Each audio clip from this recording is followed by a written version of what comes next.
आज हम भगवद गीता का पहले अध्याय का श्लोक संख्या 18 देखेंगे। हमारा श्लोक है ये।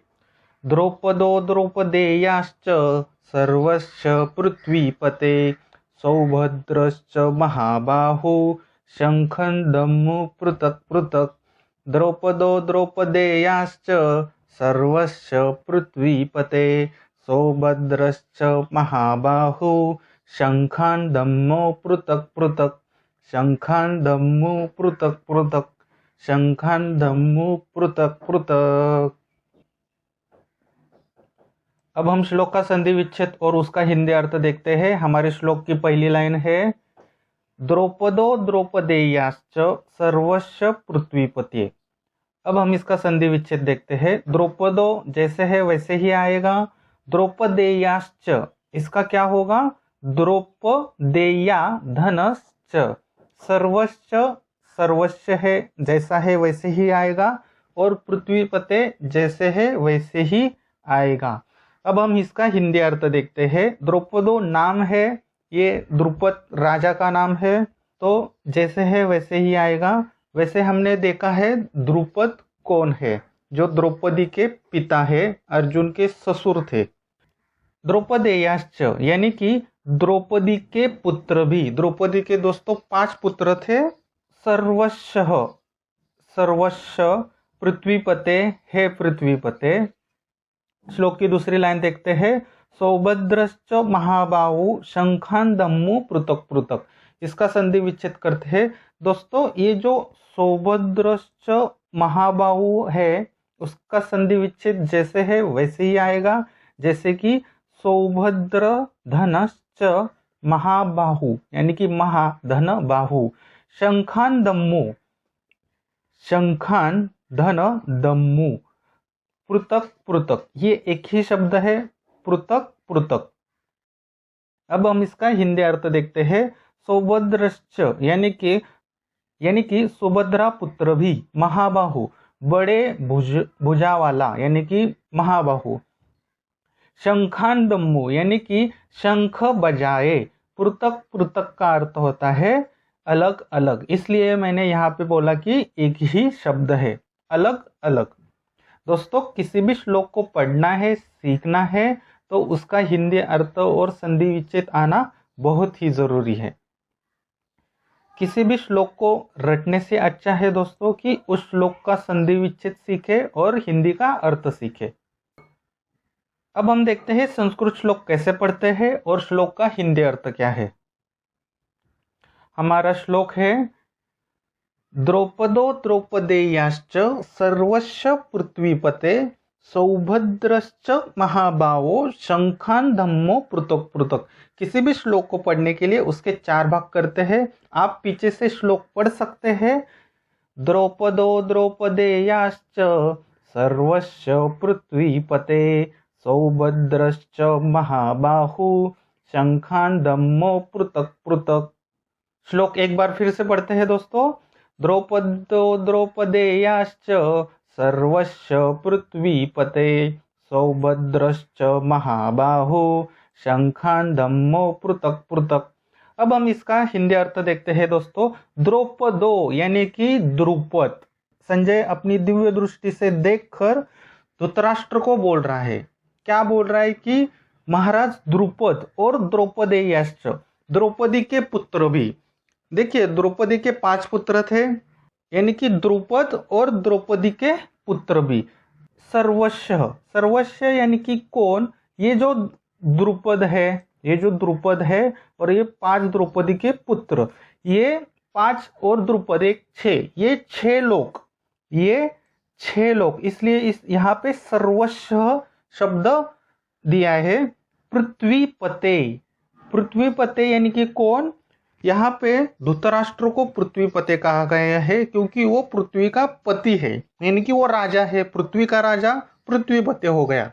सौभद्रश्च यानी कि सुभद्रा का पुत्र भी। सुभद्रा का पुत्र का नाम क्या है दोस्तों? सुभद्रा का पुत्र का नाम अभिमन्यु है। द्रौपदी का पुत्र का नाम अभिमन्यु नहीं है। द्रौपदी के 5 पुत्र थे और सुभद्रा का एक ही पुत्र था और उसका नाम है अभिमन्यु। और अभिमन्यु के पिता कौन थे? अर्जुन थे।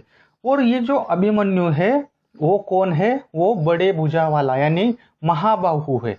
शंख बजाए अलग अलग। अब हम देखते हैं कि यानी कि ये श्लोक कहना क्या चाहता है। द्रौपदी के पिता और द्रौपदी के 5 पुत्र यानी कि ये 6 लोग हो गए हैं। ये सर्वसह पृथ्वीपते, ये 6 लोग हे पृथ्वीपते। इन 6 लोगों के साथ सुभद्रा का पुत्र भी जो बड़े भुजा वाला है, इन्होंने अलग अलग शंख बजाए। यहाँ पे योद्धा की संख्या कितनी है? एक द्रुपद हो गया और द्रौपदी के 5 पुत्र 6 और सुभद्रा यानी कि इस श्लोक में योद्धा की संख्या है 7 और इन 7 लोगों ने शंख बजाए, वो भी अलग अलग। यही है दोस्तों इस श्लोक का अर्थ। अब हम श्लोक कैसे याद रख सकते हैं ये देखते हैं।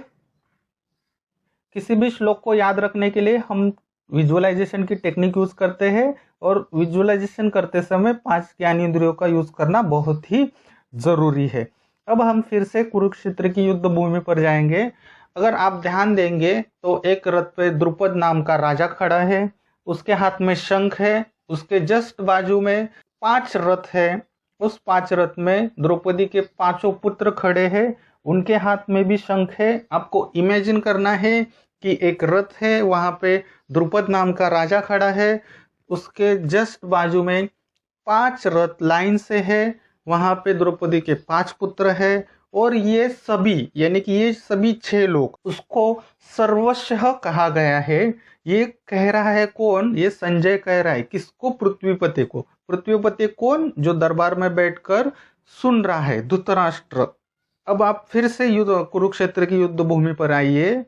अब आपको एक और महाबाहु दिखाई दे रहा है, उसका नाम अभिमन्यु है, जो कि वो सुभद्रा का पुत्र है, वो बड़े भुजा वाला है। ये जो अभी 7 लोग हैं, इमेजिन कीजिए दोस्तों, विजुअलाइजेशन कीजिए। ये जो 7 लोग हैं, द्रुपद, द्रौपदी के 5 पुत्र, सुभद्रा जो बड़े भुजा वाला है, इन्होंने अलग अलग यानी कि द्रुपद ने एक बार शंख बजाया, द्रौपदी के 5 पुत्रों ने भी शंख बजाया और अभिमन्यु जो कि सुभद्रा का पुत्र है, उन्होंने भी शंख बजाया। वैसे दोस्तों ये जो सुभद्रा है वो भगवान श्री कृष्ण और बलराम की बहन है।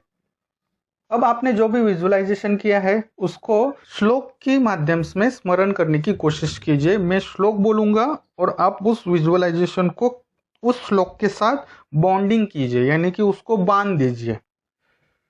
द्रौपदो द्रौपदेयाश्च सर्वस्य पृथ्वीपते सौभद्रश्च महाबाहु शंखान धम्मो पृथक पृथक। अब दोस्तों हम इस श्लोक की प्रश्नावली देखते हैं कि क्या है इस श्लोक के प्रश्न।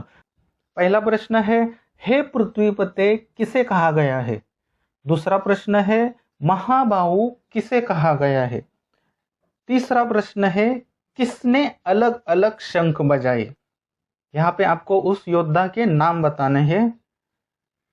इस श्लोक में योद्धा की संख्या कितनी है?